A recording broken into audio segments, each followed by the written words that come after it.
موت تھی دونوں ماں بیٹی کی۔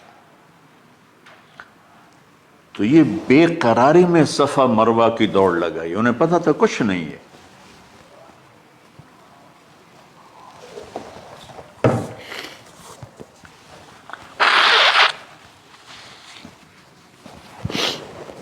انہیں معلوم تھا کچھ نہیں ہے، لیکن وہ اس کو تڑپتے دیکھ نہیں پا رہے۔ وہ بھاگیں، صفا پہ چڑھی، ادھر دیکھ ادھر دیکھ، ابھا دیکھاں لمحہ دیکھاں، ڈٹھی دل کو دیواں ٹیکاں، سجن مل سم کے مر پوساں۔ یہ ہماری سرائکی کا شاعری ہے۔ مشرق دیکھتے ہوں، مغرب دیکھتے ہوں، دائیں بائیں دیکھتے ہوں، کوئی ہے میری فریاد سننے والا۔ یہ حالت تھی اس وقت ام اسماعیل کی۔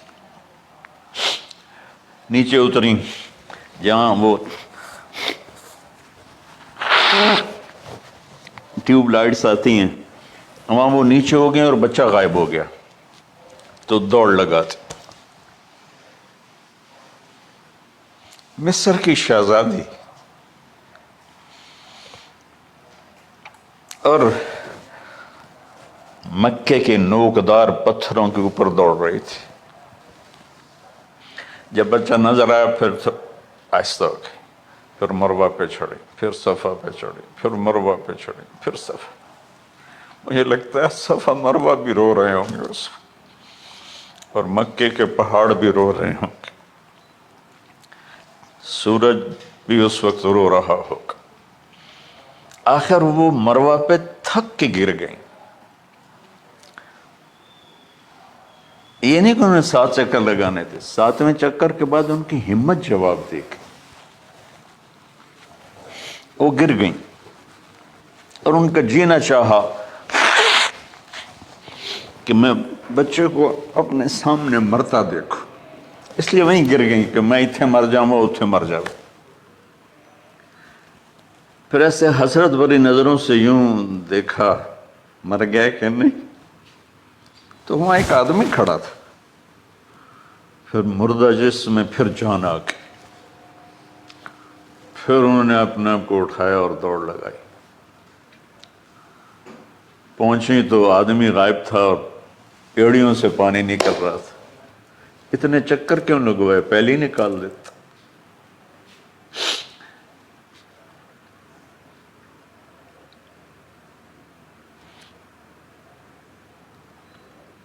عاشق ہوں میں عشق کماں میں، دل رکھیں وانگ پہاڑاں ہو،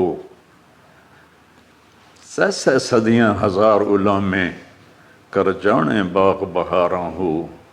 منصور جے چک سولی دتے، جڑے واقف کل اسراراں ہو، سجدیں سر چائیں نہ باہو، توڑے کافر کہیں ہزاراں ہو۔ عاشق سوئی حقیقی جڑا، قتل معشوق دے مننے، سر نو جوڑے تے مکھ نہ موڑے، بھامیں 100 تلواراں کھنے، سچا عشق حسین علی دا باہو، سر دتے تے راز نہ بن۔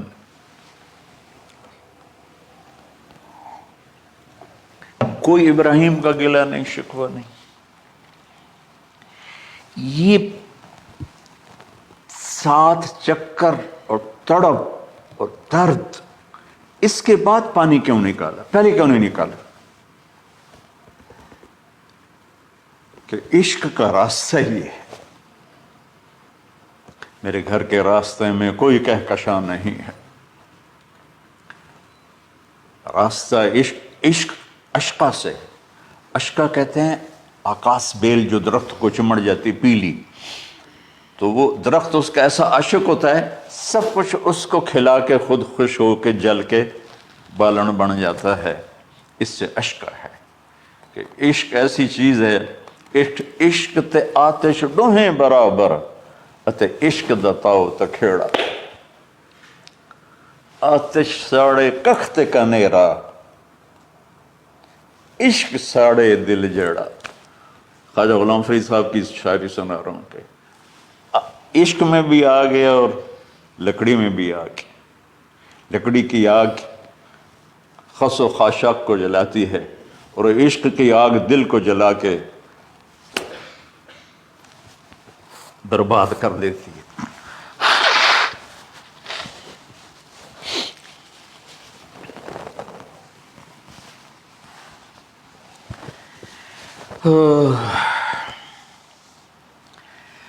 یہ دنیا میرے بھائی بہنوں امتحان کی جگہ ہے. ہم اسے جنت بنانا چاہتے ہیں. ہم یہاں اپنی مرضیاں پوری کرنا چاہتے ہیں. اللہ کی قسم، اللہ کی قسم، اللہ کی قسم، جس نے اپنی مرضی پہ چلنا شروع کیا وہ تباہ ہو گیا. جو اللہ رسول کی غلامی کے دائرے میں آیا وہ کامیاب ہو گیا. دیکھا تو پانی ابل رہا ہے، ابل رہا ہے، ابل رہا ہے، فوارے مار رہا ہے. تو اس وقت عبرانی لینگویج تھی تو ان کا زمزم زمزم، ٹھہر جا ٹھہر جا ٹھہر جا.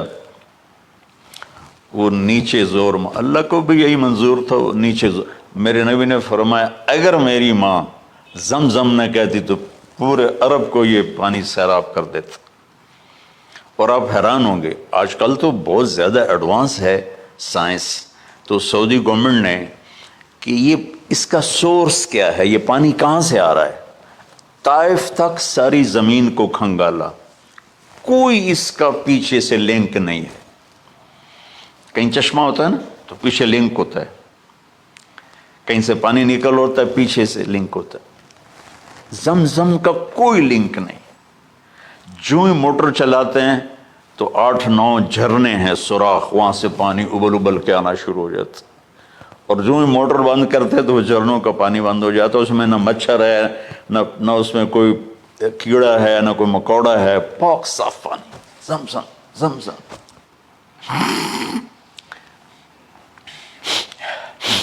جتنا اونچا بنانا ہو بلڈنگ اتنی گہری بنیاد.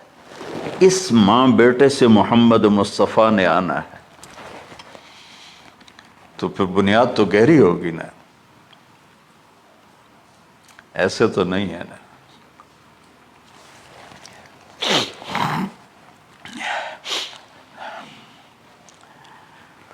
تو چونکہ محمد مصطفیٰ صلی اللہ علیہ وسلم کو اس بچے اور اس ماں سے اللہ نے وجود دینا، پیچھے ابراہیم والد ہیں دینا. ابراہیم علیہ السلام کی نسل میں 4000 انبیاء آئے، بنو اسرائیل میں 4000، اور حضرت اسماعیل علیہ السلام کا ایک ہی جو 1.25 لاکھ پہ بھاری نہیں ہے بلکہ کل کائنات پہ بھاری ہے اللہ کے بعد. تو اس لیے پسائی ہوئی یہ جو بناتے ہیں اپنی باڈیز، وہ اپنی کتنی پسائی کرتے ہیں، وزن اٹھاؤ دوڑو، وہ کیا کیا اپنے آپ کو مشقت میں ڈالتے ہیں، تب جا کے وزن وہ نکھر کے آتے ہیں. یہاں کوئی آبادی نہیں تھی. یمن سے لوگ جاتے تھے شام تجارت کے لیے.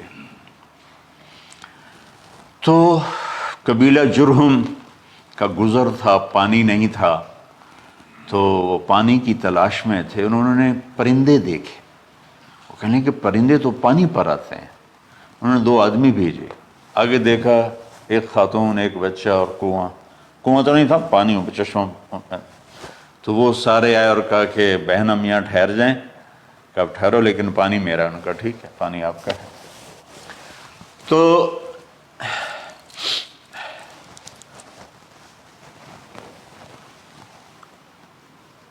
ایک سال کے بعد اجازت ملی، جاؤ مل کے آؤ. مل کے آ جاؤ. جس گھاٹی سے ابراہیم کو جدا کیا تھا اس پر کتنی دفعہ حضرت ہاجرہ کی نظر پڑتی ہوگی.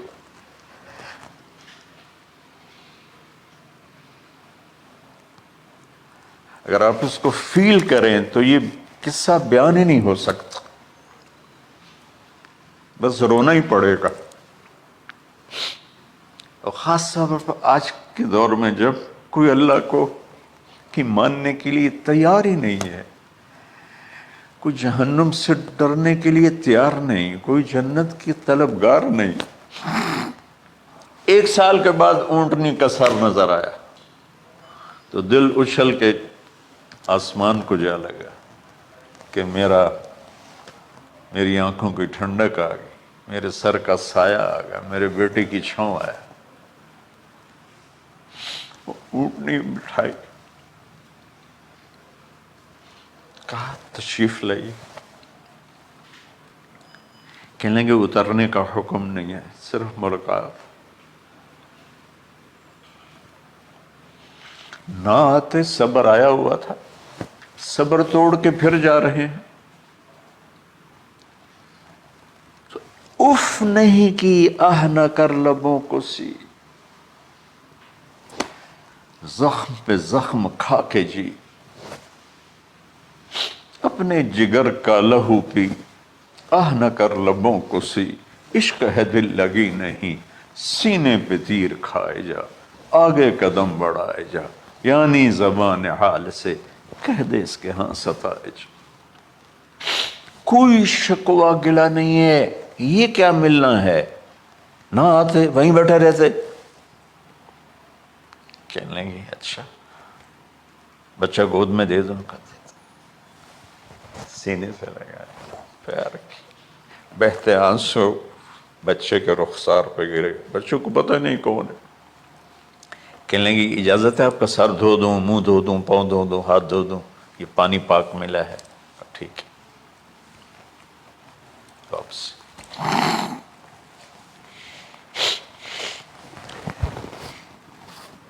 فلما بلغ معه السعي، جب وہ بچہ بھاگنے دوڑنے لگا، دل میں اتر گیا، نظروں کو بھا گیا، تو خواب آنے شروع ہوئے، قیمتی چیز قربان کرو، پتہ نہیں کتنی بکریاں قربان کر دیں۔ پھر خواب آیا قیمتی چیز قربان کرو، پھر گائے قربان کر دیں، عدد مجھے یاد نہیں ہے۔ پھر خواب آیا قیمتی چیز قربان کرو، اونٹ قربان کر دیے۔ پھر خواب آیا قیمتی چیز قربان کرو، تو پھر خیال آیا کہ یہ اسماعیل کی طرف اشارہ ہے۔ 1500 کلومیٹر ہے، 1 مہینے کا اونٹ کا سفر ہے، چھری لے کر ایک باپ بچے کو ذبح کرنے جا رہا ہے۔ اس مہینے کے ہر منٹ نہیں، ہر سیکنڈ میں اس کے دل پہ کیا گزر رہی ہوگی، کس لیے جا رہا۔ ساری دنیا پھرتے ہیں، جب گھر واپس آنے کا ہوتا ہے تو خوش ہو رہے ہوتے ہیں کہ پاکستان جا رہے ہیں، پاکستان جا رہے ہیں۔ کتنی دفعہ اللہ نے دنیا پھرائی یہ، اور اس باپ کی عمر 92 سال ہو چکی، 92 سال مولانا صاحب، اس کی اونٹنی کے قدم کے ساتھ نہیں، ہر سیکنڈ کے ہر کروڑویں حصے میں ابراہیم کا دل پھٹتا ہوگا کہ اس معصوم بچے کو ذبح کیسے کروں۔ اللہ کی مان کے دکھا دی۔ اللہ نے تو ہمیں دین ہی آسان دیا ہے، ہم سے تو نہیں بچوں کی قربانی مانگی۔ ابو بکر صدیق رضی اللہ تعالیٰ نے فرمایا تھا یا رسول اللہ، ایک آیت ہے جس میں کا مفہوم یہی ہے، اگر اللہ ہمیں کہتا نا بچے قربان کرو، ہم بھی چھریاں چلا دیتے۔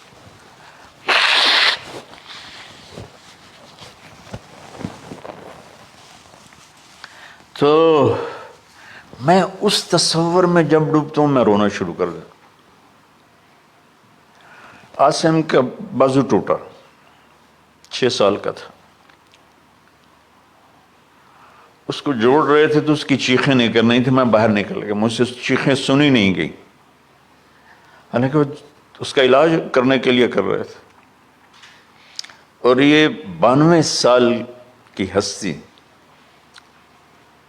بڑھاپے میں 1 مہینے کی اذیت برداشت کرتے ہوئے جا رہے ہیں کہ بیٹا ذبح کرنا ہے، بیٹا ذبح کرنا ہے، بیٹا ذبح کرنا ہے۔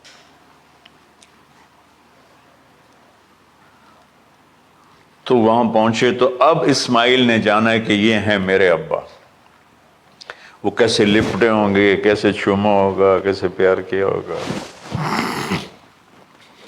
یہ بیوی کا آپس میں۔ مجھے نہیں پتا کہ کتنے عرصے بعد انہوں نے ایک قدم اٹھایا،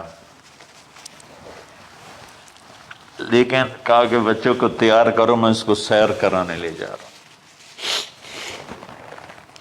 بڑی خوش ہوئی، ماں بھی بچہ بھی اچھل رہا ہے، اور لے کے پہنچے جمرہ کبریٰ پر، وہ جو شیطان کو 3 جگہ مارتے ہیں، تو آخری جگہ وہاں اس وقت ایک تنگ سی جگہ تھی پہاڑوں میں گھری ہوئی، وہاں پہنچے تو کہتے ہیں یا بنی انی، کوئی شک شبہ والی بات نہیں ہے، ارا فی المنام انی اذبحک، میں نے تمہیں ذبح کرنا ہی ہے، انی میں نے تمہیں ذبح کرنا ہے، فانظر ماذا ترى، تیری رائے کیا ہے؟ قربان جاؤں اس ماں پہ جس نے 7-8 سال کے بچوں کو کیا تربیت دی۔ یا ابت افعل ما تؤمر، یعنی یا ابت افعل، بیچ میں کوئی حرف نہیں، کوئی عطف نہیں، یا ابت افعل بما تؤمر ستجدنی انشاء اللہ من الصابرین۔ اس عمر میں اپنی قربانی کو اللہ کے ساتھ جوڑا۔ ابا کرو آپ، یہ جب ماں اپنے بچے کو فوکس کر، آج کی مائیں، میں گلہ کرتا ہوں آپ کے والدین سے، میں گلہ کرتا ہوں، انہوں نے اپنی اولاد کو فوکس نہیں کیا، یہ اپنے دھندوں میں اتنا پھنسے ہوئے ہیں، اپنے کاموں میں،